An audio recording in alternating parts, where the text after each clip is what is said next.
Thank you so much for Dr. Fuhrman, the New York Times bestselling author, for joining us today. We at the Chamber are so happy to have you. And joining us with Dr. Fuhrman is John Allen Mollenhauer of Regenus Center by Performance Lifestyle here in Florham Park. So without further ado, John and Dr. Fuhrman, the floor is yours. Great, thank you, Kate, and great to have to be with you all today. I'm a very happy chamber member, and it's I feel at this point now a chamber member for going on 4 months that I'm amongst a group of people that I know and like and trust, and I just love being a member of the chamber. It's a real opportunity for me to be able to interview Dr. Joel Fuhrman, a man I know for probably going on 30 years at this point. I met him 30 years ago at an event in Georgetown University, and I said, you know, one day that guy is going to be huge, and he is. Today he's a 7-time New York Times bestseller. He's probably I don't want to put you on the spot there, Joel, but this is my call. I think he's one of the greatest health and nutrition minds alive today. I say this because one, he's an elite athlete. He was a world-class professional skater. He understands health principles. He's very well versed in natural hygiene. He's a medical doctor, 35 years. He's worked clinically with thousands of patients. He's also president of the Nutritional Research Foundation, and he's a real groundbreaker. I'm giving you this quick backstory because it's very relevant to our title, which is boosting immunity and protecting against infections and cancer during this time period when we're all in a crisis moment with the pandemic around coronavirus. But the big thing that Dr. Fuhrman did was he created a new paradigm in nutrition. While the prevailing paradigms were about low carb or low fat or low cal or to lose weight and build muscle, the one thing he understood amongst many was that you can't go low nutrient. It would make absolutely no sense if we said you were going to eat a low nutrient diet. And what he did was he went vertical instead of this versus that. And he is really the pioneer in high nutrient density eating. And when you're eating a high nutrient density diet, which is inevitably a plant-rich diet, you not only meet your body's nutrient needs, you build immunity, but you also build extraordinary levels of health, and you're able to function and perform at a level undistracted by diseases of lifestyle like diabetes and heart disease and cancer.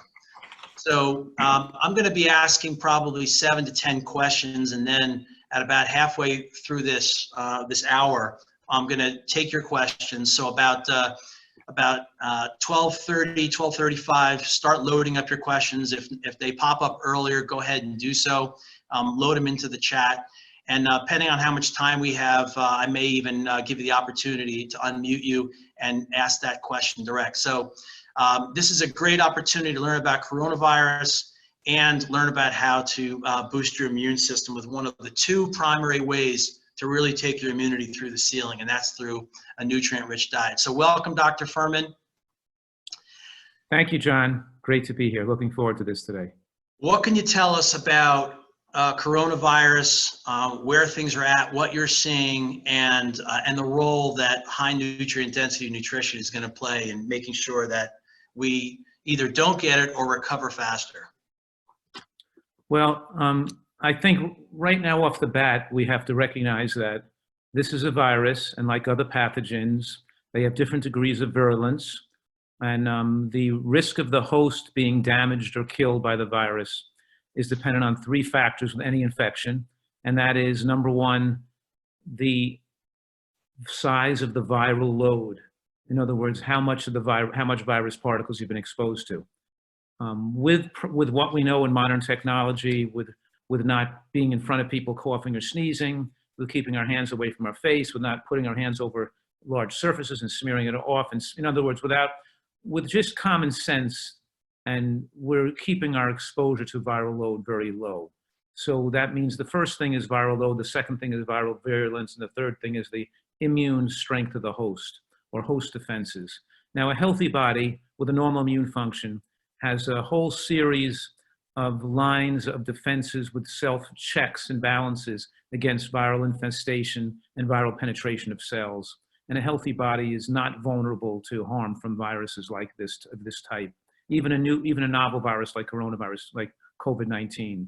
So what we're witnessing in today's society is an epidemic of nutritional deficiencies and immune deficiencies in our population. So the most vulnerable people are susceptible to being damaged by this novel virus. If we had the tests available, we would find that many millions of more people have been exposed. They're not getting sick or hardly getting anything wrong with them. And less than 1% of the population is going to be hurt or killed by the virus. And the 90% that are not even getting that sick from it at all are people with strong immunity. And I'm saying right now, it's not primarily based on age either, because it affects people who are overweight, diabetic, with heart disease, with high blood pressure. It affects people that have been eaten poorly, have developed diseases of nutritional stupidity or nutritional ignorance, and then they have suppressed immunity. And we have people with suppressed immunity of all ages because we have a population eating fast food, processed foods, commercial baked goods, sweets, and fried foods, which destroy your immunity very, very quickly and take away your viral defenses. So I always say, sure, it's important to keep your hands away from your face, but more important to keep junk food and fast food away from your hands, because that's what's destroying our immunity. And the silver lining in this is that we've known for more than a decade we could win the war on cancer in the modern world. We have an access to high nutrient, high phytochemical foods. We can access them all year round, but people don't like the answer to the question. They don't like the answer. That the answer is vegetables, obviously, to win the war on cancer. They didn't like that answer. They want a different answer. They want to be able to eat croissants, donuts, pizza, burgers, French fries, and not get breast cancer or prostate cancer. And that's a fairy tale. That's never going to happen. We're never going to invent a magic pill either that you can smoke 3 packs a day and not get lung cancer, or eat those foods and not get breast or prostate cancer or heart attacks or dementia. So the silver lining in this is maybe this is a wake-up call, because it's accelerating the death of people with chronic diseases who get the virus. And because of the acceleration of people with poor health and poor immunity, maybe the population will wake up to the fact that we don't have to have heart attacks, we don't have to have strokes, we don't have to get demented, we don't have to get cancer, and we don't have to get killed by the coronavirus. And our biggest, our most powerful weapon against the coronavirus is being in great health ourselves and taking care of and the biggest weapon we have to get in great health ourselves is what we eat. And that's what we're here to talk about. Of course, sleep is very important.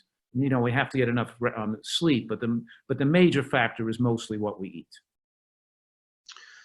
So, Dr. Fuhrman, can you tell us, just get into some of the basic principles of what you're talking about from a nutrition perspective? Right. Well, we're talking here about food gives us nutrients, both macronutrients and micronutrients. Now, the macronutrients contain calories, fat, carbohydrate, and protein. And Americans eat about 600 to 800 extra calories a day they don't need. And those extra calories suppress immunity. Fat on the body suppresses immune function too, because fat cells are hypoxic tissue and they spew out lipokines and cytokines. They spew out inflammatory reactive oxygen species, inflammatory compounds. And when you get sick with viral replication, it accelerates the cytokine storm. In other words, being overweight is a major factor, and our whole population, 89% of our population has a BMI above 23.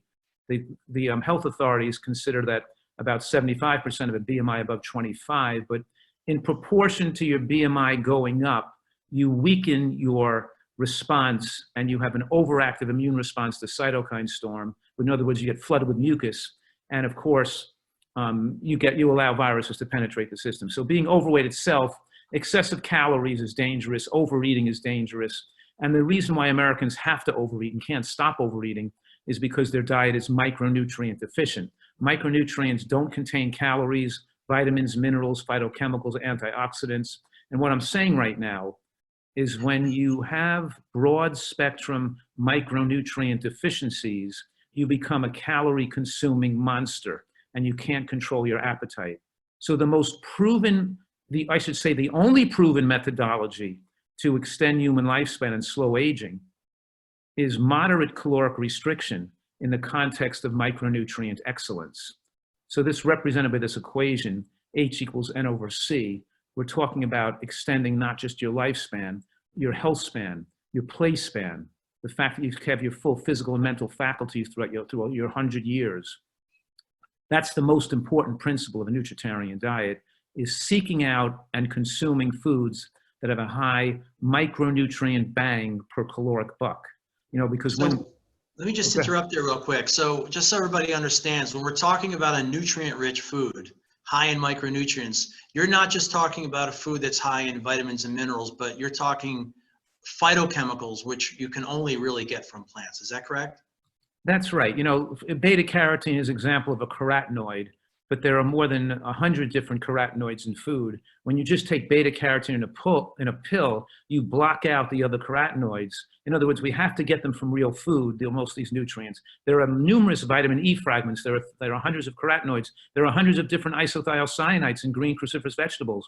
We can't just take one of them because they have anti-cancer effects. We have to get the full spectrum, and in conjunction with a variety of other substances in natural foods that combine work synergistically. So we're saying that not only do we want a higher level of exposure of these nutrients, but we want a broad spectrum of exposure of these micronutrients and phytochemicals as well. We have an unprecedented opportunity in human history to eat a variety of these phytonutrient-rich foods, so they work most effectively with that maximum variety. Any diet style that removes the berries, you don't live as long. Removes the beans, you don't live as long. Removes the greens, you don't live as long. Removes the seeds or nuts, you don't live as long. Even the studies that show that vegetables are the most powerful food to fight cancer, the Wheel study, for example, Women's Healthy Eating and Living study, still showed that fruits and vegetables combined had more anti-cancer effects than just people who ate vegetables with no fruit.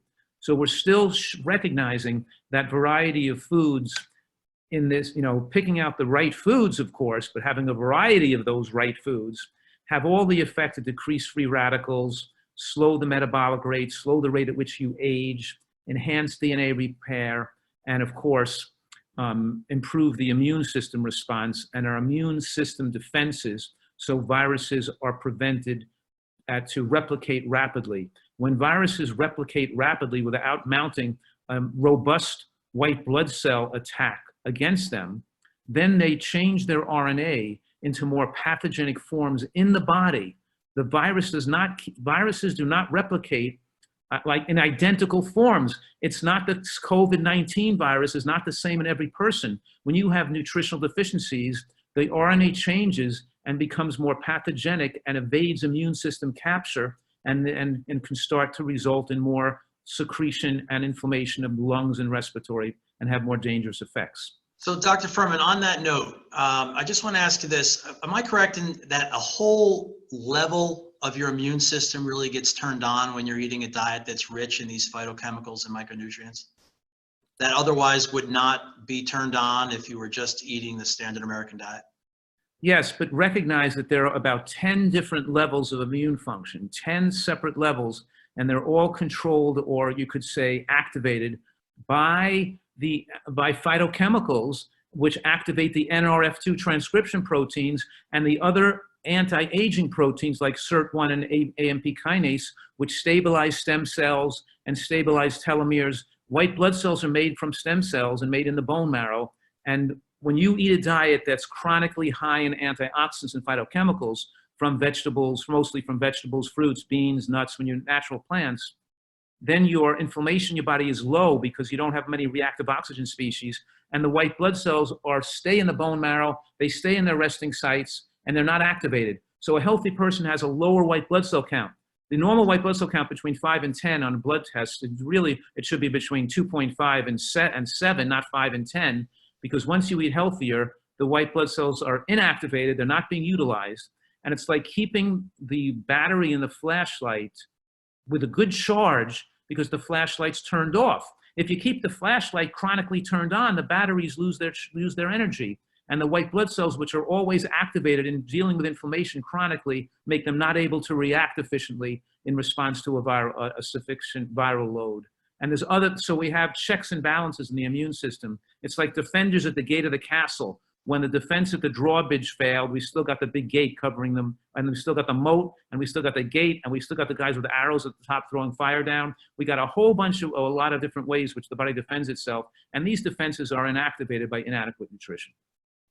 So whether or not everybody understood everything Dr. Fuhrman just said, because it can get pretty complicated, the big takeaway there is if you're eating a diet rich in micronutrients, including these plant-derived phytochemicals, you're turning on many layers of your immune system that otherwise would not be turned on, leaving you at risk for infection.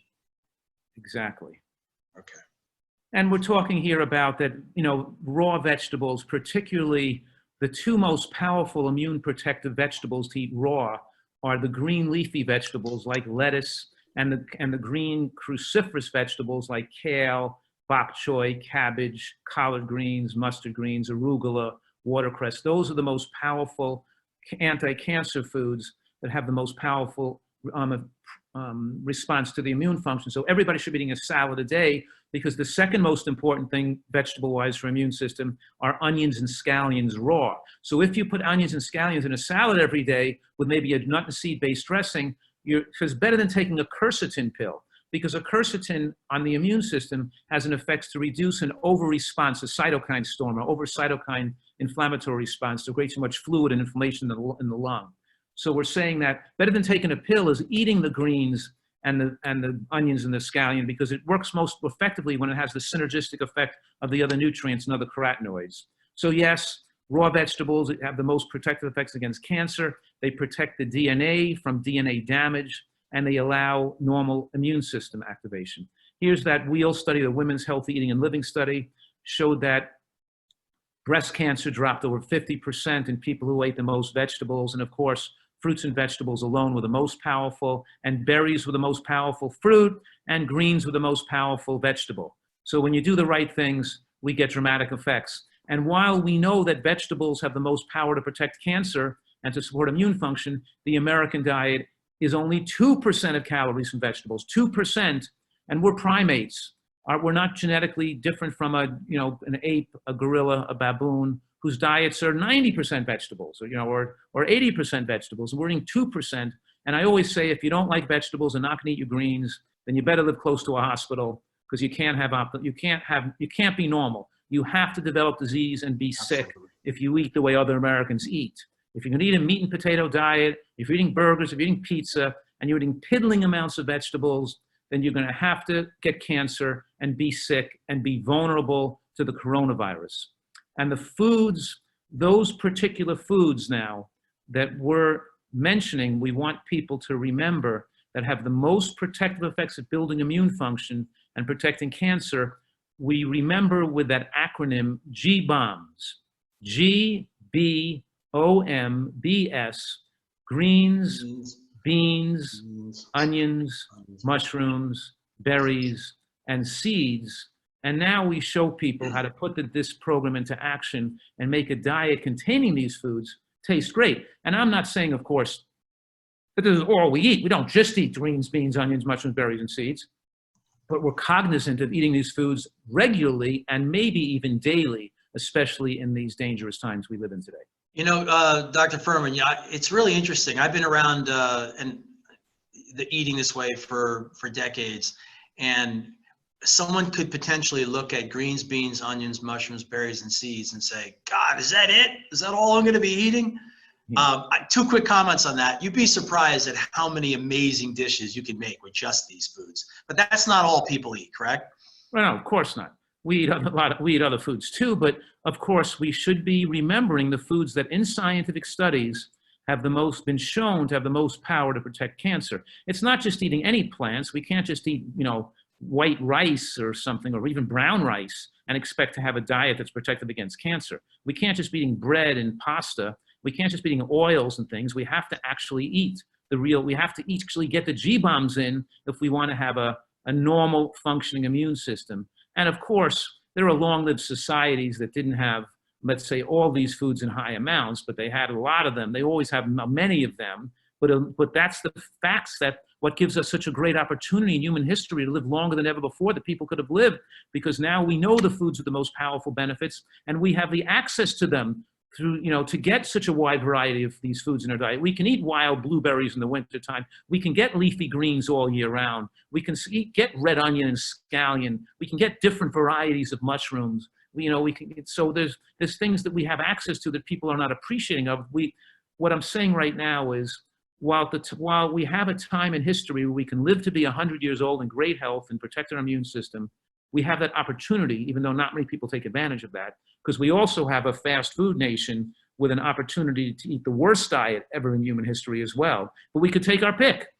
So what I'm saying now, we can choose our health destiny, but you can control your health destiny. You don't have to lay yourself open to danger from the coronavirus.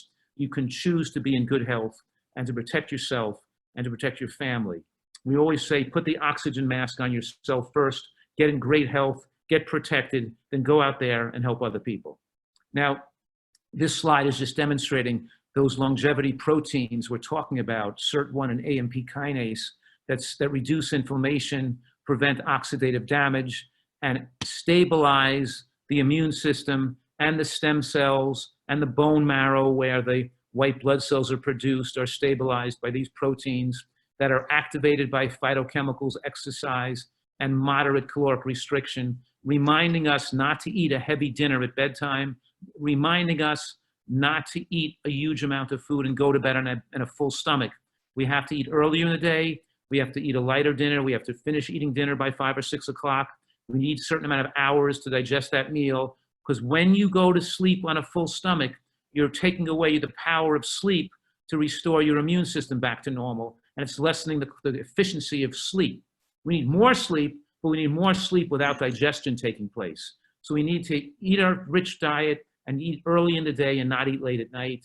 And we know, of course, that mTOR is a protein elevated with 100% of invasive cancers, and exciting those life-shortening proteins promote turn on cancer promoting genes, whereas the phytochemicals silence the cancer promoting genes, and they increase oxidative stress, allow viral replication, promote diabetes, promote weight gain, and of course they're promoted by growth hormones like an animal protein. This drive to eat more animal protein turns off the immune function and revs up growth. So we're talking about reducing animal protein, reducing excessive calories, and reducing high glycemic foods like sugar, maple syrup, honey, white bread, white rice, white potato, foods with a high glycemic effects. Dr. Fuhrman, I know we're still in the presentation, but I want to ask a question by Lawrence, because I think it's a great time to ask it. He said, I've heard Dr. Fuhrman speak on PBS, and he seems to recommend an all plant-based diet. For those who eat meat and try to eat grass-fed beef and organic chicken most of the time, how does this practice raise the risk of disease? Number one, I am saying that a diet that isn't at 0 to 10% of calories from animal products. In other words, if you choose to eat animal products, 10% of total calories from animal products would be the absolute maximum accepted for a healthy person with great genetics, not to shut off, not to turn on growth hormone and rev up IGF-1 to cancer-promoting levels. The minute you go to 20% or 30%, then you've pushed the growth hormones, the IGF-1, to the excessive consumption of high biological protein. You've pushed growth to occur to allow cancer cells to replicate. So all long-lived societies and all studies that have high credence value, because they have large numbers of people and they go on for decades and they look at hard endpoints like death, all those studies show that as we go from animal products from 5% to 15 or 20%, we see dramatic increase in both cardiovascular deaths and cancer deaths. I said increasing from 5% to 20%, the American diet is 30%. Genetics don't play much of a role because all Americans have high rates of cancer because they're eating way above the animal product line. For disease reversal, for reversing heart disease and reversing cancer, we always want people to go below the 5% total of animal product, between the 0 and 5%. There are some people with good health who can tolerate 5 to 10%, but above 10%, everybody is in trouble. And what I'm saying right now is that here's an example of a study that followed more than 100,000 Asians for many years, for decades, and found that the highest lifespan, the longest lifespan, were people in the highest quintile of green vegetable consumption. Likewise, the same studies, I can show you the same studies, and so use this word carefully. All the studies that monitor lifespan, hard endpoints, death, both cancer death and cardiovascular death, show that higher consumption of animal products means more premature death. They all show the same thing. They're not controversial. And the majority of those studies use grass-fed beef and natural organics. Don't use the commercial meats that we have available in this country. They're done in other countries around the world using natural meats. This idea that natural meats are don't raise IGF-1 or don't contain saturated fat or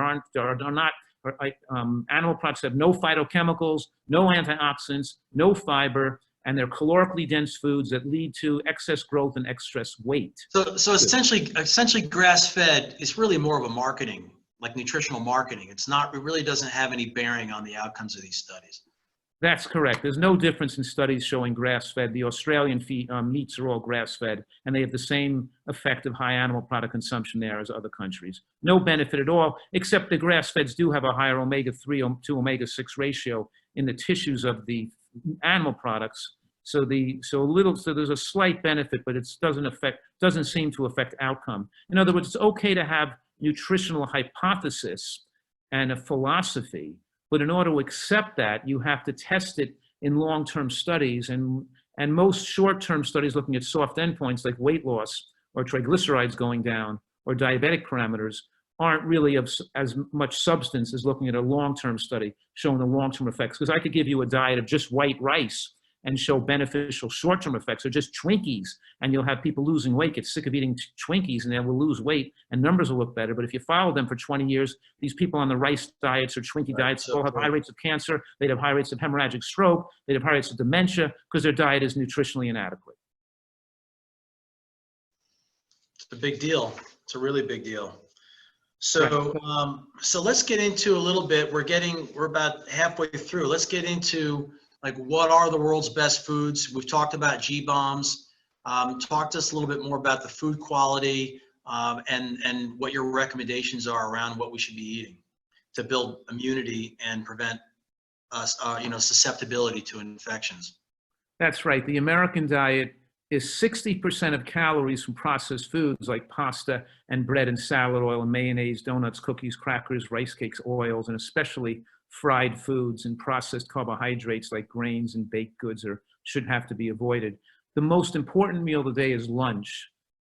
And lunch, as we said, should include a big salad with a dressing made of nuts and seeds, not oil. Like it might be tomato sauce, roasted garlic, almonds or almond butter, and some balsamic or black fig vinegar would be a sample dressing. Another dressing might be berries or a peeled navel orange with some squeeze of lemon and some apple cider vinegar or blood orange vinegar with some cashews and sesame seeds. Notice the fat content of the dressing comes from nuts and seeds, not oil, because nuts and seeds expose us to sterols and stanols and fibers and other factors that have much more vitamin E fragments. We get much more nutrition out of the whole food. It's walnuts, not the walnut oil. It's sesame seeds, not the sesame seed oil. In other words, we're substituting a whole food, which then is absorbed much slower, whereas oil is fattening because the calories come into the bloodstream so rapidly that they suppress lipolysis, the breakdown and utilization of fat for energy. So is olive oil a health food? I think that's the biggest scam ever perpetrated on the world's population. Shows the successful, effective marketing, the fact that we can take a food that's 120 calories a tablespoon, like olive oil, and tell people it's healthy in an overweight population that's relatively sedentary. A little bit of olive oils wouldn't be so bad if you were working behind an ox in a plow 8 hours a day, or you're a professional athlete who's slim and musculature and ripped. But for the average American who has extra fat around their waist, it completely inhibits fat loss and becomes powerfully immune suppressive, increasing risk of death because it helps you maintain your fat, and fat cells themselves are carcinogenic. So what I'm saying is that adding oil to the food prevents weight loss, and to the extent you use oil and also because the oil calories absorb so rapidly, it becomes an appetite stimulant, and it stimulates dopamine centers in the brain, increasing food addiction. So both sugars and oils increase the desire to overeat food, and for many different biological reasons, maintain people in an overweight condition, reducing their immunity. And we know that the more overweight you are, the more your risk of death from coronavirus. So olive oil is not something we're advocating here. We're talking about. But what about coconut oil or avocado oil? It's not the type of oil, because all oil is 120 calories a tablespoon, right? And Americans are eating between 400 and 500 calories from oil a day. And those calories, we say, from the lips to the hips in 5 minutes flat. In other words, when you put oil on your food or you cook foods in oil, that's fat that's going right on your body. You're not burning it for energy. Had you used pistachio nuts or sesame seeds, the fat calories would be absorbed at 1 or 2 calories a minute, not 50 calories a minute. And because the calories are absorbed so slowly, the body preferentially burns it for energy. And lipolysis, the burning of fat on the body for energy, continues. When you use oil, the burning of fat for calories in the body is halted, and you don't lose any more weight. And you're not even, so it's essentially, oils are a major phenomenon perpetuating the obesity and overweight epidemic, which then also increases risk of cancer. So I'm saying the radical statement that olive oil is increasing breast cancer risk because it's keeping people in an overweight condition. So Edward's asking, is there a nut seed-based dressing that you recommend? And maybe as part of that question, you could share one of your favorites. I did already give 2. Did he ask that after he heard me give those? I said that one of my favorites is to make a homemade tomato sauce, or if I'm using a store-bought low-sodium tomato sauce, I'm going to cook it on the stove on a very low flame to thicken it a bit, to blow off some of the water, so I can thicken the tomato sauce a little bit. And then I add roasted garlic. I'll take a whole bulb of garlic, cook it at 350 for 30 minutes, cut the bottom root off, squeeze the garlic, cook garlic cloves out, throw in some almonds or sunflower seeds or any kind of nut or seed, walnuts into the dressing with the garlic and with the tomato sauce. And I'll put in some vinegar, usually a dark vinegar with a tomato sauce, like a balsamic vinegar or a balsamic pomegranate vinegar, or I love black fig vinegar I put in there. And then, of course, I'm going to blend it in the blender, make it smooth and creamy, and that's a great dressing on your salad. Or I'll take fruit, like a peeled navel orange is one of my favorite dressings too, and to put lemon and blood orange vinegar or apple cider vinegar in with some cashews and lightly toasted sesame seeds. I'll blend that together, and then with a squeeze of lemon. And then I'll put some sesame seeds toasted in my salad. Maybe put some strawberries or kiwi or, in the salad too. Those are my 2 favorite dressings. We got, of course, millions of great dressings, both dressing recipes and healthy dressings in bottles. And I'm glad we're bringing that up and reinforcing that, because the point is, if I want people to eat a lot of vegetables, and I want people to eat a lot of salad, then we got to have healthy and great tasting dressings. Whether it's this is probably a question that, I'm sorry to interrupt you there. The question that's on people's minds are, look, that sounds like a lot to do. I know you have bottled these dressings and you've made it very easy to consume. But what's the main message behind the dressing? Because the dressing is now part of the meal. So it's, in other words, this is not just something you're putting on leafy greens or green vegetables or whatever, whatever your whole salad, but this is literally part of the meal, and it actually is part of what's nourishing you, correct? Absolutely, because when you have those nuts and seeds in the meal, you can absorb 10 to 50 times as much of the carotenoids and phytochemicals from the vegetables. If you ate the salad or the vegetables just dry with no dressing, you wouldn't absorb many of these fat-soluble phytochemicals that fight cancer. So it's a very important part of the meal. Like when we make a Thai vegetable wok at dinner, we put in like snow pea pods and water chestnuts and shredded Chinese cabbage and different types of mushrooms. Then you put in maybe a dressing made with, hemp seeds and lemongrass and a date and little peanut butter and curry and a little turmeric. The point is that the dressings taste great, but the dressings add to the health quality of the meal itself. Absolutely. We're talking here more greens, more beans, more nuts and seeds, lowers the glycemic load, the sugar exposure, the diet, and you reverse diabetic and cardiovascular parameters, means you get more blood flow, more oxygenation, and more oxygenation to your tissues is what keeps the immune system functioning normally. A woman who goes through childbirth, gets feces and when the baby passes through, you get lacerations and tears, and you get mixture of those lacerations and tears with feces and bacteria from the gut. And why don't these women get infected? They don't get infected because they have a good blood supply there, penetration of highly oxygenated tissue, which delivers immune function to those areas. It's the areas that get poor blood flow. So when you increase oxygenation and blood flow through this type of a diet, then you get the fats out and start losing weight and start eating these foods that reduce inflammation and get more nitric oxide production, which dilates blood vessels and helps you bring oxygen to tissues. You improve immune function as well. I have a whole bunch of tactical questions that are popping up, but why don't you continue through on your presentation a little bit further? Yeah, I'll just have a few more slides. One, we talk about women who are overweight were found to be a major risk factor from death from infection, from pneumonia, flu, and other infections. And even moderately being overweight, obese women were 7-fold higher risk of infectious disease death compared to normal weight women.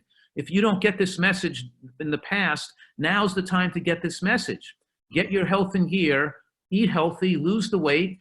True, where people are addicted to food and you feel a little ill and weak the first week or two, but this works, and this way of eating makes you lose your food addiction, and over time people prefer to eat this way. So what I'm saying here, that being overweight means malnourished. There's no such thing as a healthy overweight person. We have a dangerous epidemic of these foods, and that's the real danger that's destroying our neighborhoods. You could say how many people being shot by a bullet or by a knife, but it's that we have to get out of our neighborhoods and make our neighborhoods safe, and that means we have to get rid of the junk food, the fast food, the donuts, and all the fried foods that people are eating, because it's causing death. Even one serving of fried chicken or fried fish a week increases death of all causes by 13%. Just one serving of fried foods a week. Even one serving of French fries a week as a child increased risk of later life breast cancer, of adult breast cancer death by 27%. That's one serving a week. These are highly dangerous foods. And then we wonder why people die from coronavirus, of a novel virus that's not even that deadly. So we're talking here that the foods with the strongest link to death, of course, are processed meats, fried foods, and white foods. I always say the whiter the bread, the sooner you're dead. White sugar, white flour, white rice, all very damaging to the immune system. We're talking here about a food pyramid, which is a vegetable-based diet. Whether you use animal products as a condiment or as a little to flavor certain foods, or whether you do this on a vegan diet, you're still eating a diet of a lot of beans and nuts and seeds and beans and whole grains, but we're trying to eat a lot of variety of different vegetables. And the prescription here, to be specific, is to make a big pot of vegetable bean soup on the weekend, and you have maybe a salad and a soup, or a salad and a chili, or a salad and a bean dish for lunch. Have at least 3 fresh fruits a day with some berries. Have at least 1.5 ounces of nuts and seeds a day, including some flax seeds or chia seeds or hemp seeds to get the omega-3 and the lignans. Have at least one salad a day. Have a big portion of wok vegetables, or steamed or blanched, but particularly with lots of greens in the evening, and use some mushrooms and onions in your diet. Mushrooms should be predominantly cooked, and onions should be both raw and cooked to get maximum effects. So that's right, so we do have a question about that. One, let me just see where her name is. She talks about not liking raw onions. Is cooked okay? I didn't like raw onions either when I was younger, but when I learned about their beneficial effects, I started adding them in small amounts, and I started even putting them like partially cooked. Long. Yeah, and I developed a taste for them. I love them now. So I think that moderately cooking them and blending them while they're raw and adding them to a cooked soup is good, but it's still good to use a little bit raw, and it's very tiny amounts. You probably won't even notice it. And over time, you might develop a taste for things. Right. It's also worth saying that whole prescription, can you go back to the prescription slide? Sure. For everybody listening, emblazon this in your mind. I've often been asked over the years, I know Dr. Fuhrman, you've been asked this about 100,000 times, what do you eat, right? At the most basic level, before you even get into recipes, and my God, the recipes Dr. Fuhrman's put out are just off the charts amazing. But it's always nice to know that you can default to this immediately. Like, that in a given day, this is what you want to be eating. Any comments on that? Well, my comment is, of course, self-promoting in that I'm recommending people buy a book. I don't think they should leave this presentation and just start to apply this and think they're going to Of do it course. perfectly. I think Right. they're better off reading one of my books. Of course, my latest book, Eat for Life, has great recipes, but I have the Eat to Live cookbook, which also has great recipes, and I have great recipes for free on the website. They can just get to my website, drfuhrman.com, and download and look at it. We send out recipes to our email list every single day, practically. But the point I'm making is, study this information in more depth, see the preponderance of evidence, see the overwhelming benefits to your life, and also picture how great it can taste because we not only have my decades of experience, but we have world-class chefs from around the country, around the world, contributing phenomenal recipes. So we're not talking about living on carrot sticks and celery sticks and having willpower of steel. We're talking about eating delicious food that's going to protect us. And we've developed a way to make the healthiest diet in the world taste fantastic too. So I'm Right. Yeah, I wasn't implying by any means that this is all you eat. I'm just simply saying, definitely read Eat for Life. But at its most basic level, you want to make sure that this is built into your daily schedule, correct? That's right. Got it. Absolutely. So you want to go a little further there? No, I think we're good. I think I can take more questions from the people listening. All right. So Bonnie says, is coffee and green tea, are they healthy beverage choices? Well, I'd have to say green tea has more beneficial immune supporting and anti-cancer benefits. So green tea and green tea extract does have benefits. The negative side of coffee, and not green tea as much because it has less caffeine, is the fact that sleep is an important part of the immune system. And some people, they'll wake themselves up early with an alarm clock to go out and exercise an hour because they think how important the exercise is. And in doing so, they'll cut their sleep short, and then they'll use caffeinated beverages, a way to keep themselves more alert during the day so they can get by with 6 hours of sleep. And I'm saying that's not good for their immune function because they used caffeine as a stimulant to enable them to sleep less. If they were having a cup of coffee and a cup of tea, but they were still sleeping 8 to 10 hours a night, then I wouldn't have as much problem with it. But if they're sleeping 6 hours a night, and instead of getting drowsy in the afternoon or getting a message they need to go to bed earlier, they're using coffee and tea to stay up, then there's something wrong with it and it can be immune suppressive. You follow me? Definitely, for sure. Right. That's the other primary cause of great immunity, is making sure that your body is slept well, it's fully regenerated. Because if we eat extremely healthy foods, but we're not recovered well, we basically break down at an even more fundamental level. So what do you think about cooking with an air fryer? Edward asked that question. I don't recommend it because it uses hot air to darken and make the outside of the food more crispy. I'd much prefer to use water-based cooking like steaming, sauteing, blanching, and wokking, because we have moisture in the food that prevents darkening, browning, or making the outside surfaces crisp, which form acrylamides, which are mildly carcinogenic substances, which the body can convert into advanced glycation end products, which age us. So the answer is it's better than frying, but it's still not as good as water-based cooking. So you should use it minimally and have most of your cooking methods be water-based, like making soups and stews and mixed woked vegetables like Asian dishes and things like that. John is asking, for those of us who exercise regularly, such as cycling, and are trying to gain muscle, what is the best approach? The best approach is what you heard here today, because keep in mind that the goal is not to have excessive largeness like a linebacker on a football team, because those on football teams who weigh between 225 and 300 pounds have the shortest lifespan of any occupation in North America.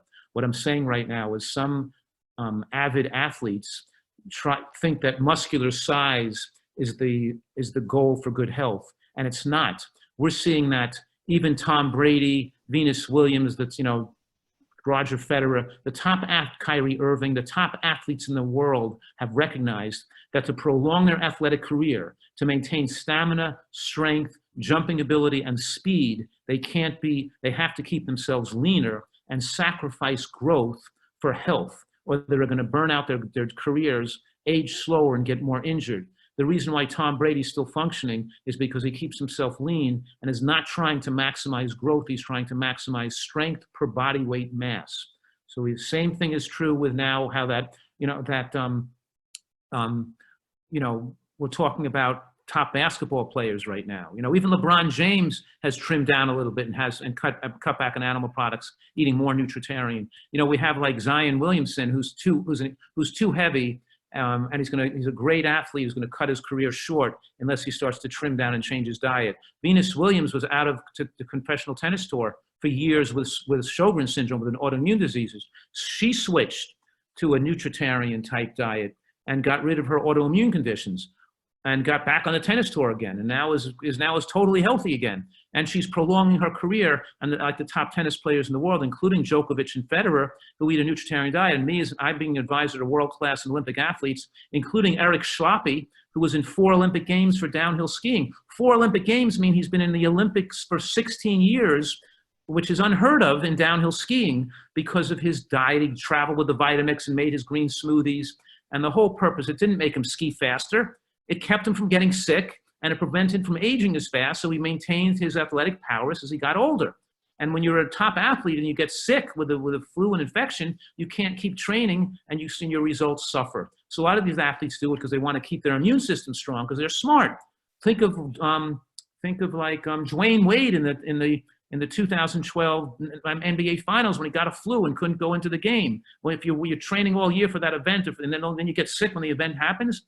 So we're talking here about, if you're an athlete, you want to keep training regularly, you don't want to overtrain, and you don't want to eat to get big as possible. You want to eat to get lean and strong and fit and maintain that lean fitness for the rest of your life, to have your play span stay there throughout your whole life. So this is a perfect time for this question. Why do you think most Americans will not embrace or even try to make a change for a better diet like you're talking about?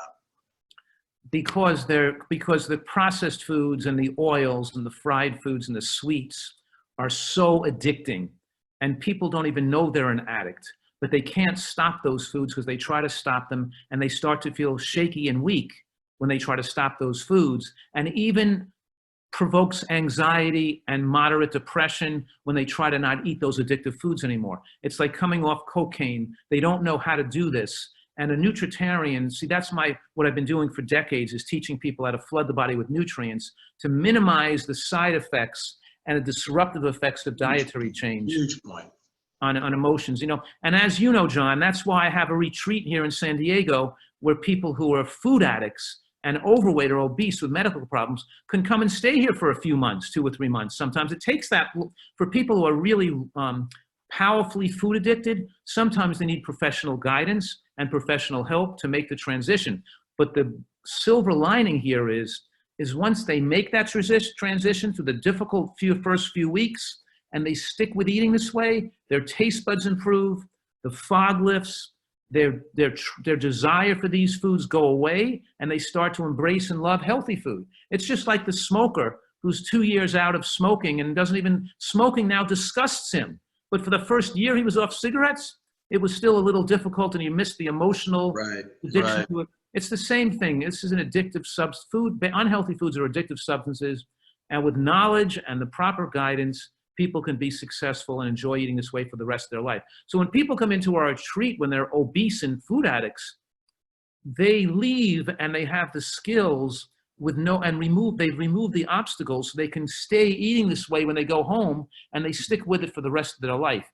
So this is not a diet, it's a lifestyle change that we make to stick with forever. So we're improving our diet so we can be healthy, enjoy our life more, and be happy and enjoy great tasting food. When you're an addict and you have to eat those foods, you're in prison. You're imprisoned by your junk food addiction. Your life is not happy, Yeah, I was just going to say, a great takeaway on that question is that when you really want to make a change and you want to make it relatively fast, enter a completely new world, a new environment that reinforces everything, and amazing change takes place.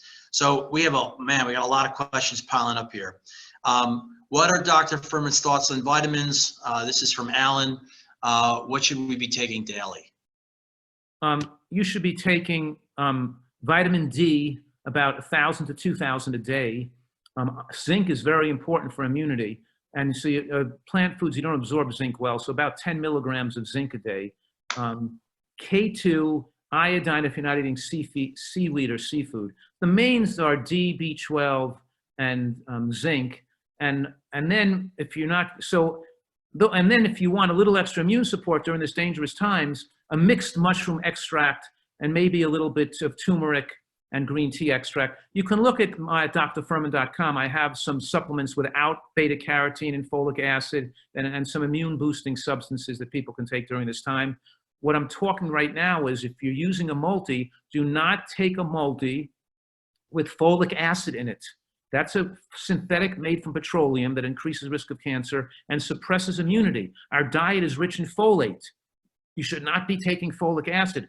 Food does not contain folic acid. It contains folate, and you shouldn't be supplementing with folic acid instead of eating green vegetables. You should be eating green vegetables and beans for your folate. That's the most important thing. So look, you can get more about that in the Vitamin Advisor on drfuhrman.com, but the main ones are B12, vitamin D, zinc, and then consider K2 and iodine. That's all the time, and so vitamin D about 2,000, zinc about 10 to 15, most important, and then some DHA if you're not eating seafood to protect the brain from aging, and you can use a vegan source of DHA, and then also, lastly, consider a mixed mushroom extract that has, or maybe even some turmeric or green tea extract and things like that. So I know the benefits of mushrooms are huge, even very small amounts, but what's the benefit of a mixed mushroom extract, like where you're having shiitakes and creminis, for example? Right. Obviously, it's because most people don't eat mixed mushrooms. They just eat one variety, and they used to eat button mushrooms and cremini mushrooms and portobello mushrooms are the same variety of mushrooms in different sizes. So it's just because people are eating one variety. The mixed mushroom extract is just 10 varieties of anti-cancer mushrooms. Not just shiitake and maitake, but turkey, all the other. Trumpet and turkey ears. If you can get fresh mushrooms and have like many different varieties all the time in your diet, if you had the access to a mushroom farm, you wouldn't probably need the mushroom extract. But most of us are only eating one or two varieties, so we take the mixed mushroom extracts because the mushrooms are the richest source of ergothioneine and other type substances that the receptors of immune cells of cells in the body have the ergothioneine receptors on them, which makes the cells function better and keeps stabilizes their DNA. And so we're talking about mushrooms aren't even a food. They're a fungi. In other words, they're a microorganism that have tremendous benefits to human immune function. It's almost as like our immune function is dependent on our body's health is dependent on mushrooms. It's like became part of our food needs. So it must have been a basic food utilized by primates and primitive humans for hundreds of thousands of years for our body to have to dependent on mushrooms for these wondrous effects. It's incredibly beneficial foods. So, Hey, John. Yes, go ahead. I just wanted to give you a quick 5-minute warning because it's 12:56. Yep, okay? I'm looking at the timer right here. Wonderful. Wonderful. Thank you so much for that, Kaylee. Just a couple more questions here. We just want to get them in. Michael is asking, what do you recommend for those who have compromised immune systems? I imagine basically this whole presentation really was for someone with a compromised immune system, no? Absolutely, but we also add vegetable juicing to it because we can't get the nutrients in the tissues high enough, quick enough, which is chewing the salad. We recommend people chew the salad to a liquid in their mouth. Chew, chew, chew to break open every cell because you're causing a chemical reaction to occur in the mouth. But we also add a juice for people who are moving towards getting rid of their autoimmune conditions, fixing their immune systems, who have cancer, who have an autoimmune condition, or just a person who's been eating junky and eating not healthy and wants to get the nutrients in their tissues faster. It speeds up the way to get the nutrient penetration of tissues to add a juice of maybe 1/3 green lettuces, 1/3 cruciferous like bok choy or kale or cabbage, and 1/3 beet or carrot for a little bit of sweetness, and maybe some lemon or ginger for flavor. So we add the juices to it just to speed up the rate at which we get the nutrients to penetrate the tissues. Great. What about vitamins and supplements? I know you just talked about them, but a lot of people are believing you can get everything just from food. What are your actual thoughts philosophically on vitamins and supplements? Are they important? This is a question from Dennis. Well, they're more important, so we're trying to design the ideal way to eat to maximize human longevity. And it appears that ideally, you should be eating much less animal products to the point that can put you in danger of B12 deficiency or zinc or DHA deficiency or insufficiency, we know that giving zinc to the elderly has been shown to decrease risk of death from pneumonia and death from infection. And we know that zinc absorption goes down as we age. And we know that when people have an omega-3 index below 5, all the studies show that increased risk of brain shrinkage and dementia with aging. All the studies on that show the same thing, that low levels of DHA can lead to, and today we have available blood tests. We can test a person's vitamin D. We can test the omega-3 index. We can have some guidelines, and we know that giving 1,000 to 2,000 of D if people who are not generally living outdoors in the sun or not working outdoors without clothing on, without more, so we're talking about, we're just assuring not deficiency. So as we move towards a vegan diet and get animal products lower, then we need more B12, we need more zinc, and we have to make sure we have DHA adequacy. Those are the most important things. And B12 is only found in animal products. And as your diet becomes more largely plant-based, you get more at risk of B12 deficiency. So that's where we're just being conservative here, not using high dosages, and just making sure there's no deficiency possibility in people, so everybody gets the full benefits. Well, that makes absolutely great sense. I mean, we are literally, it's 12:59. I'm going to squeak in one last little question here. When you're talking about animal foods, that also includes eggs. Can a person include small amounts of eggs in their diet as well and still be eating a plant-rich, nutrient-dense diet? The word there was small amounts. That means if you're using small amounts, then obviously that might be okay. Of course, you shouldn't have many egg yolks because cholesterol still has negative effects. But in closing, I just like to say that to make clear that I'm also saying that heart disease is reversible, high blood pressure can be lowered, and diabetes is not controlling it. We're getting rid of it. People become non-diabetic, and even autoimmune diseases like psoriasis and lupus and rheumatoid arthritis go away, like Venus Williams got rid of her autoimmune disease. People that are suffering should know that medicines are not the primary, are not the starting point. We should use that. We're giving people drugs instead of advocating dietary change, and we're causing needless tragedies and needless amount of suffering to occur. All right, awesome. This was incredibly insightful. I learn a new thing from you every single time we talk. I'm glad everybody's had an opportunity. If you've never met Dr. Fuhrman before, this was a great intimate exposure, and I hope I got all your questions answered. My name is John Allen Mollenhauer. If we haven't met, I look forward to connecting at some upcoming events. This was a real great privilege to have you, Dr. Fuhrman. Dr. Fuhrman, by the way, is out right now on PBS with his latest special called Food is Medicine, correct? That's right. Food is Medicine, and his latest book, Eat for Life, really is the pinnacle of all 7 of his books. I highly recommend that you get a copy of it. It will put everything that you've learned here today into action in your life in a very effective and efficient and super enjoyable way. Thanks so much for joining us, Dr. Fuhrman. It was a real privilege to have this opportunity. Thank you. All right, thank you guys so much. So thank you, Dr. Fuhrman. Thank you, John. This was an absolute pleasure to have you both. So just as a heads up, if you want to watch this presentation again, please check out the links that I dropped in the chat. You can go on our YouTube channel or our website's video library, and this will be posted along with our other webinars. You can check out our Facebook and LinkedIn pages for upcoming webinars. We have one later today for employers, specifically for NJ Employer Action Guide. So if you run your own business, it could be very relevant to you. So I hope I'll see you all at the next seminar. And again, thank you both so much for hosting this with us. It was a pleasure. Thank you.